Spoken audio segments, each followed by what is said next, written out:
Welcome to episode 15 of the Tailgate Sports Podcast.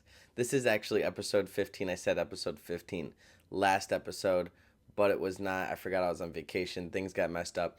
That was episode 14. This is 15. My lucky number. Today we're going to talk about a couple things about NFL Week 12. There wasn't too much that happened, so not a lot to talk about. Then I want to talk a little bit about the NBA. The first month is over. There's a little more to talk about. And then we'll give our NFL Week 13 picks.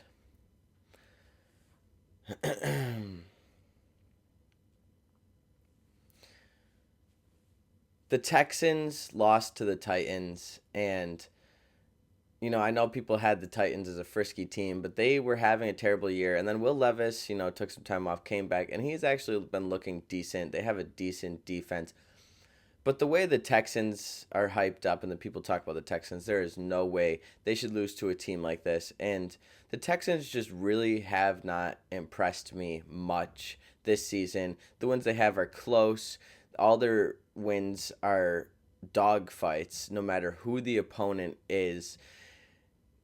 It's tough because CJ Stroud came in last year and had a historic rookie season, and everybody was already putting him in top five conversation, and he has regressed tremendously this year. He's throwing more picks, he's turning the ball over more, he's not making great decisions anymore. I mean, he's still a great quarterback, he's still making great decisions, but he's nowhere what he was last year. His completion percentage is down a little bit, and I know they had some wide receiver issues, but last year they didn't have Stephon Diggs, and they only had Tank Dell and Nico Collins, and they still balled out. I know Nico Collins is still a little bit fresh off the injury, so maybe we'll see things ramp up a little more into the season, but this is definitely something I'm a little worried about if I'm a Texans fan. Last year we saw our guy. You're super ecstatic to see what he brings this season. They make moves to not go all in, but they make moves to be contenders in the offseason. Coming into this season, I know everybody had huge hopes for this team, and I think they have indeed been a disappointment. The San Francisco 49ers might be cooked.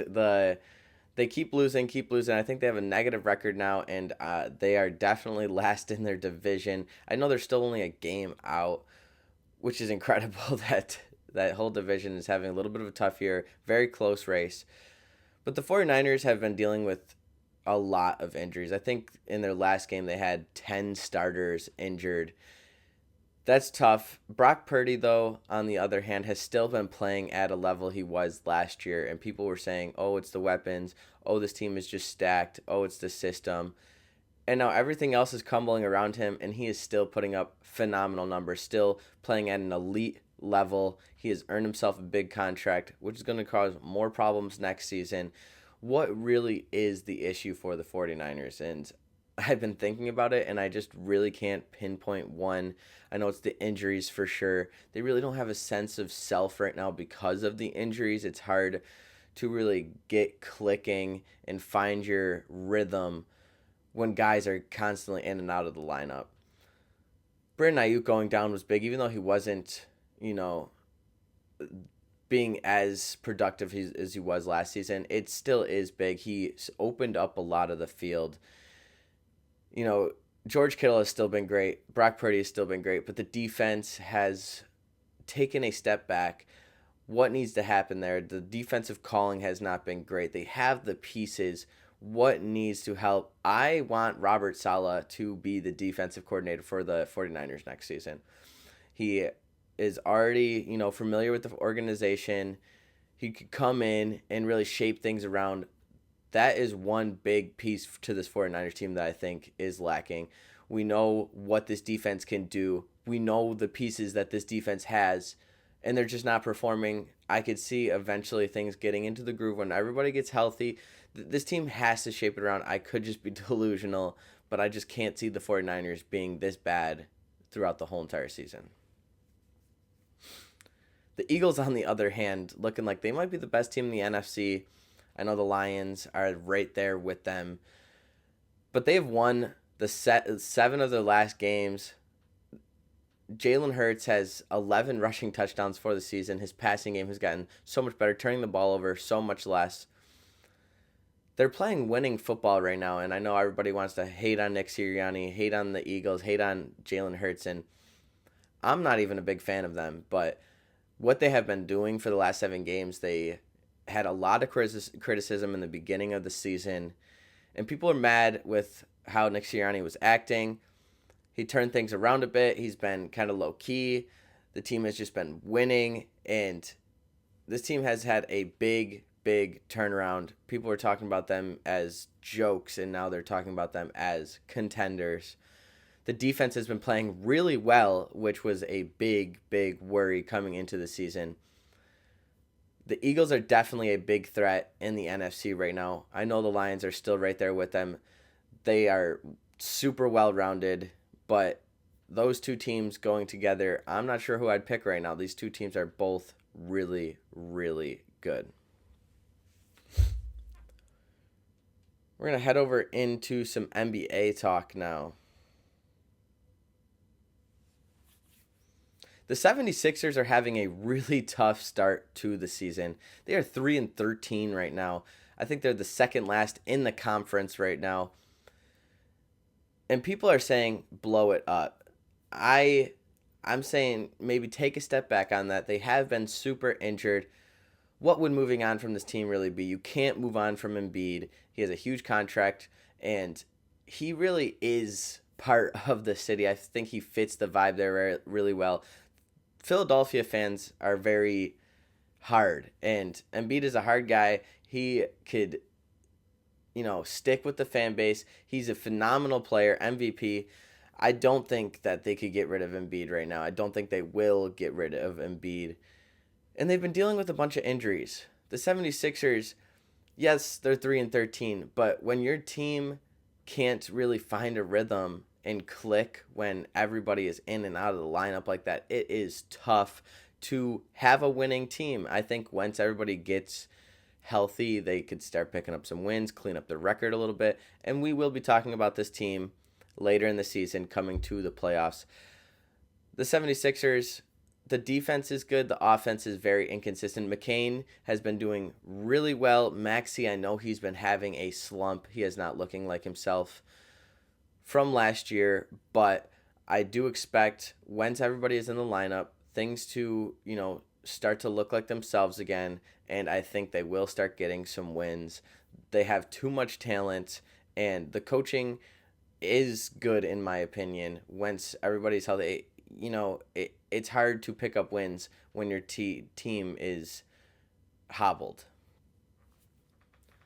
The Rockets are so close to being real contenders. I think they're third in the West right now, 12-6 record. Actually, they might be third or 13-6 at the time of this video. But the Rockets are so close to being contenders.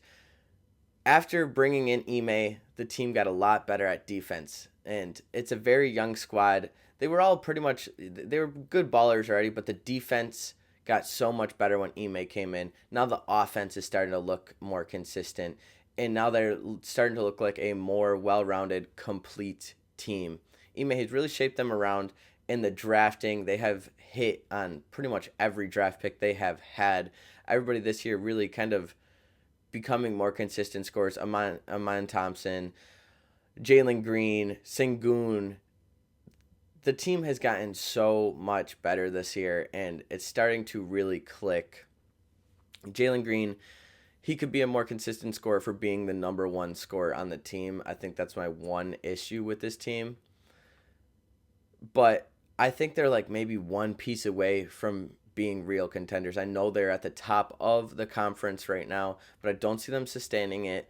This is a hard conference, and if you're not going to be playing top of the line ball every single night, it's going to be hard to stay there. They could be the Kings of the last or a couple seasons ago. Young squad, and they just really make a run. They find themselves, and they find an identity, and I think that's what could be for this Houston Rockets team.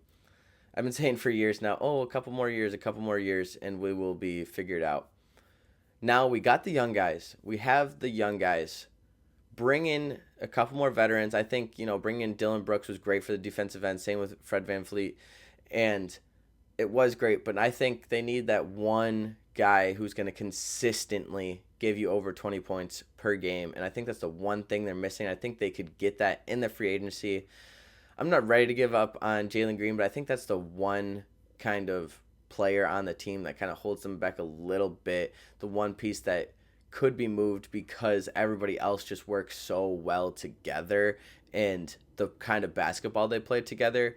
If they had one guy who can consistently go out there, get buckets consistently, I think that would change this team tremendously. But the Houston Rockets are definitely so close to being contenders. I am ecstatic to see what happens. This is one of my teams.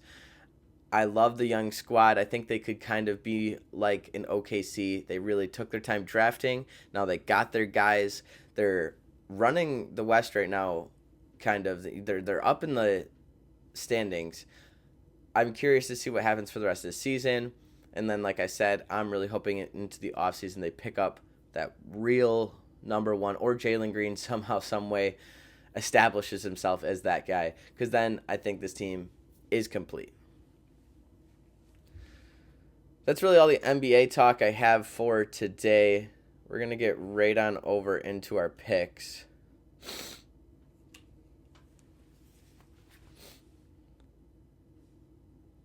NFL Week 13 picks. Starting off with the Bears and the Lions division matchup. I think low-key it's going to be close, but I'm going to go with the Lions. Giants and Cowboys. I'm going to go with the Cowboys here. Dolphins and Packers. It's going to be freezing. Give me the Packers. Raiders and Chiefs. Aiden O'Connell is the last quarterback to be... Oh, that's actually wrong now. I forgot about Josh Allen. The Raiders and the Chiefs. The Chiefs are still an elite team in my book. I'm going with the Chiefs. Texans and Jags. I think it's going to be close. The Texans have been having trouble, but I'm going to have the Texans here. Colts and Patriots. Give me the Patriots. Chargers and Falcons. I'm going to go with the Chargers here. Seahawks and Jets. I just cannot pick the Jets. Give me the Seahawks. Titans and Commanders. I think this is going to be close, but I'm going to rock with the Commanders here. Steelers and Bengals. This is going to be a bloodbath, but I think I got to take the Steelers. Their defense is just too good. Cardinals and Vikings. Give me the Vikings. Rams and Saints. I'm going to go with the Rams here. Bucks and Panthers. Give me the Buccaneers and Baker Mayfield. Eagles and Ravens. This is going to be an awesome matchup. We got Saquon versus Derrick Henry. I'm going to go with the Eagles here. 49ers and Bills, my two favorite teams going at it. I'm going to go with the Bills here, but I do think the 49ers will cover the 7 points. Browns and Broncos. The Broncos have been playing phenomenal football. Give me the Broncos. That's all the Week 13 picks. That pretty much wraps up the episode. Tune in next week for episode 16.